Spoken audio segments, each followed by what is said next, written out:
안녕하세요, 갓쌤입니다. 최근에 교육부에서 3D 프린팅과 관련된 안전 가이드라인을 추가로 배포를 했습니다.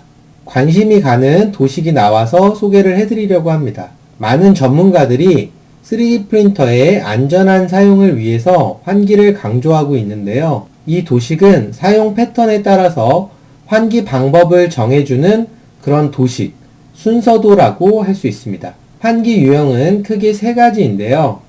전체 자연환기와 기계환기로 크게 나눠지고, 기계환기는 다시 전체 기계식 환기와 국소 배기 장치로 나뉩니다.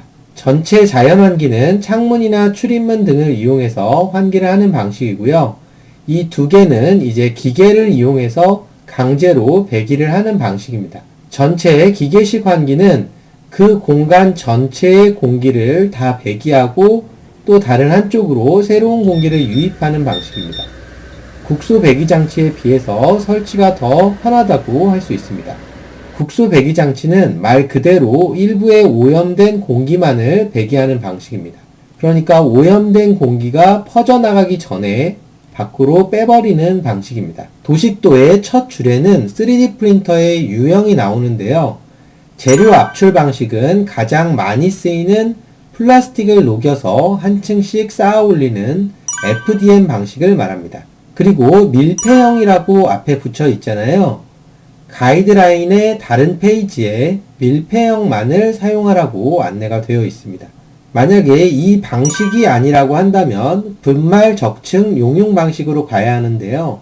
이건 SLS 방식을 말하는 것으로 가루를 뿌리고 레이저로 특정 부분을 굳게 하고 또 가루 뿌리고 굳게 하는 방식입니다. 그런데 이것을 쓰는 학교가 과연 있는가라는 거예요. 장비도 고가이고 폭발 위험성이 굉장히 높기 때문에 산업용으로만 쓰는 걸로 알고 있거든요. 이 가이드라인을 작성하시는 분이 이 학교 현장을 전혀 모르는 분이 아닌가라는 생각이 들었습니다. 아무튼 분말 적층 용융 방식이면 유형 1 국소 배기 장치로 가는 것이고, 아니면 이쪽으로 가겠죠. FDM도 아니고 SLS도 아니면 어떤 프린터가 있을까요? 레진을 재료로 하는 SLA나 DLP 방식이 있습니다. 그래서 레진을 쓰는 경우에는 유형 2 전체 기계식 환기를 해야 하는 걸로 되어 있습니다. 만약에 FDM이면 설치 대수를 봐야 하는데 33제곱미터면 약 10평 정도 됩니다. 그러니까 교실 반칸 정도 크기의 4대 이하면 예스로, 아니면 노로 가야 됩니다. 그래서 여기서 하나라도 이쪽으로 가게 되면 유형 2 전체 기계식 환기로 가는 겁니다. 33제곱미터의 공간에 4대 이하면 이제 소재를 봐야 되는데요.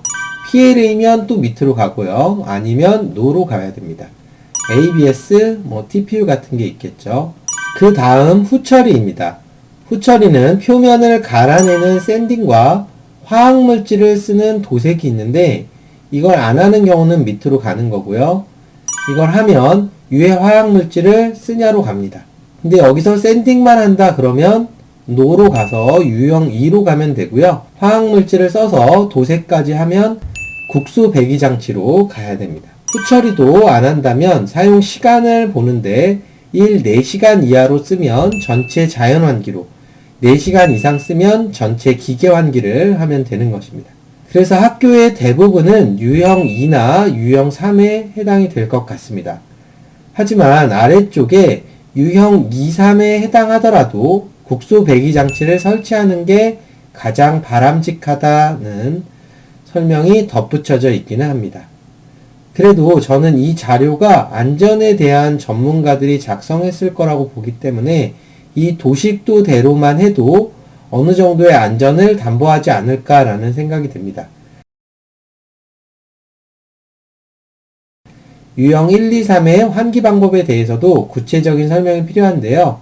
이건 다음 영상에서 자세히 알아보도록 하겠습니다. 감사합니다.